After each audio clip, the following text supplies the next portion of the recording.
Assalamualaikum warahmatullahi wabarakatuh. Waalaikumsalam warahmatullahi wabarakatuh. Alhamdulillah, assalatu wassalamu ala rasulillah, la hawla wa la quwwata illa billah. Subhanallah walhamdulillah, wa la ilaha illallah, wallahu akbar. Allahu akbar walillahil hamd. Rabbi shrah li sadri wa yassir li amri wahlul 'uqdatam min lisani yafqahu qawli. Yang saya hormati para guru, para alim ulama, para tokoh dan sesepuh di kampung apa namanya ini? Balilas.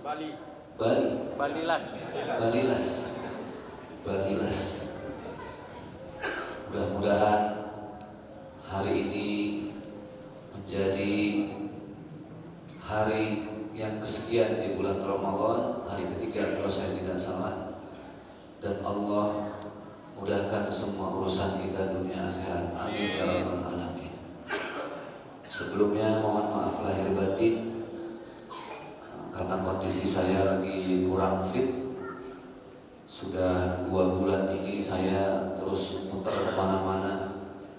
Ada program wakaf Quran, kemudian ada roadshow dakwah, dan sekarang bersama teman-teman La Tahzan untuk menggalang donasi yang diperuntukkan bagi para dai dan daiyah yang sedang berdakwah ke pelosok-pelosok, bahkan sampai ke negara Palestina. Jadi mohon maaf kalau situasi badan saya kurang fit dan kurang maksimal. Semalam saya sempat ke UGD cek keadaan, alhamdulillah cuma kecapean aja. Udah tahu capek, itu susternya pada numpang foto lagi. Aduh, tambah capek. Ya tapi alhamdulillah dinikmati insya Allah. Baik, hadirin jamaah masjid apa namanya? Al-Ikhlas. Banyak di sini Al-Ikhlas ya. Manusia itu adalah makhluk yang Allah ciptakan di dunia ini, walaupun sementara, tapi Allah memberikan kesempatan, lahan, ladang untuk kita mengumpulkan amal jariah dan investasi akhirat sebanyak-banyaknya. Bumi ini, tempat yang kita hidup di atasnya, kita menyebutnya dengan dunia. D-U-N-I-A. Dunia ini aslinya bahasa Arab, ad-dunya. Ad-dunya artinya apa? Ad-dunya itu artinya sebentar, sesaat, tidak ada yang lama. Semua yang ada di dunia ini pasti akan kembali kepada Allah Subhanahu wa ta'ala. Ibarat seorang musafir yang tiba-tiba dia beristirahat di bawah pohon yang rindang. Dia meminum bekal dan memakan semua perbekalannya yang dia bawa. Dia tidur sesaat, dia mengumpulkan tenaga, dia mengumpulkan energi, kemudian dia berjalan lagi untuk perjalanan yang lebih panjang. Seperti itulah dunia. Seperti orang yang sedang istirahat sejenak di bawah pohon yang rindang. Maka saya ingin membahas di kesempatan yang mulia ini, bagaimana sih perjalanan manusia itu sebenarnya. Dunia ini bukan yang pertama, Pak. Pada awalnya kita hidup di alam ruh. Kapan, di mana, bersama siapa, wallahu a'lam bishawab. Cuma Allah yang tahu. Alam ruh. Kita belum dikasih fisik, belum ada badan, belum dikasih tubuh, baru ruhnya saja. Dari alam ruh, Allah mentransfer ruh kita ke dalam janin yang dikandung oleh ibu kita. Itu terhitung dari bulan keempat. Bulan berapa? Keempat. Semua ulama fikih sepakat kalau ada ibu-ibu hamil, kehamilannya masuk bulan keempat, maka wajib bagi si janin itu zakat fitrah, karena ruhnya sudah ditiupkan. Maka alam yang kedua adalah alam rahim ibu.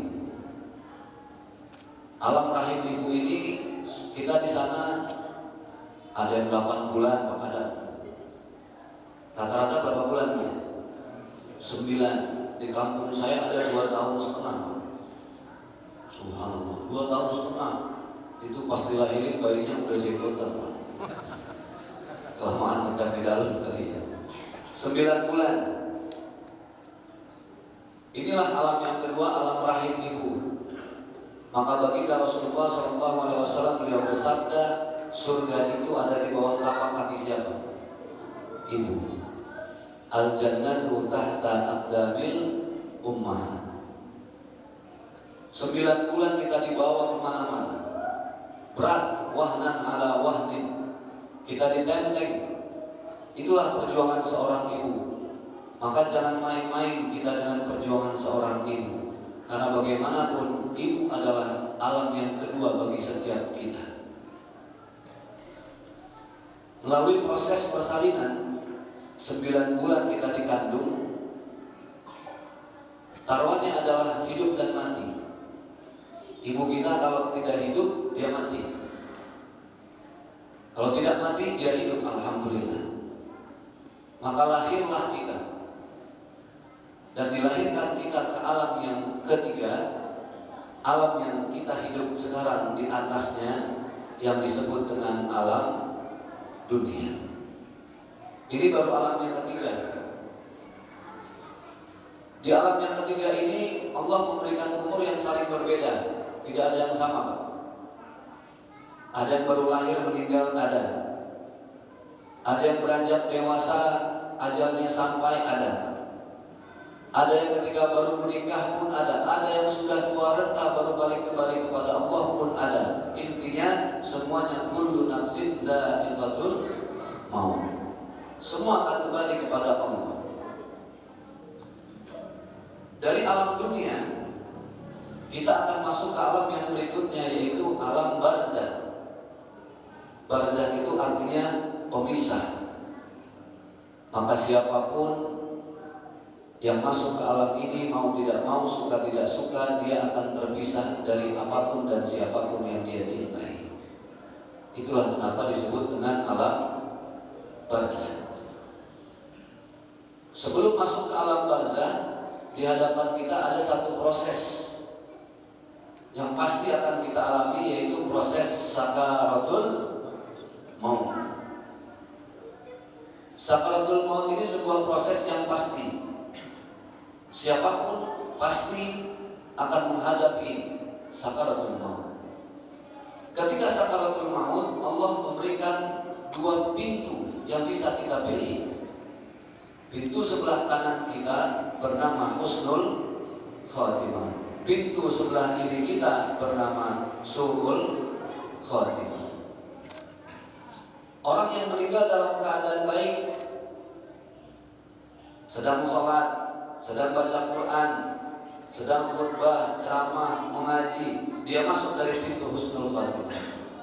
Orang yang meninggal dalam keadaan berdosa, mabok, zina, judi, korupsi, nepotisme, dia meninggal dalam keadaan seperti itu, maka masuklah dia dari pintu su'ul khatimah.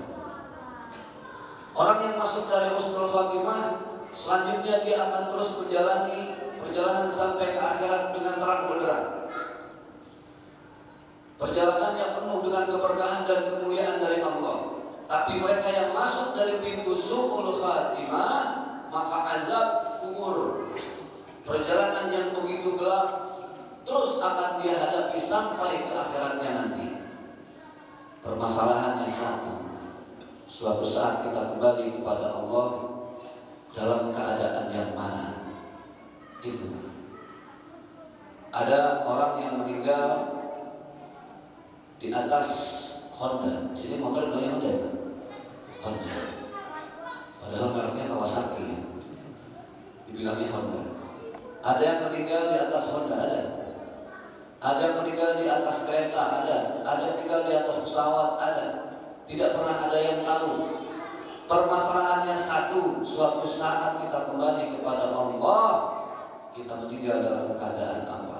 Makanya ada doanya, ya Allah biha, ya Allah biha, ya Allah bihusnil khatimah.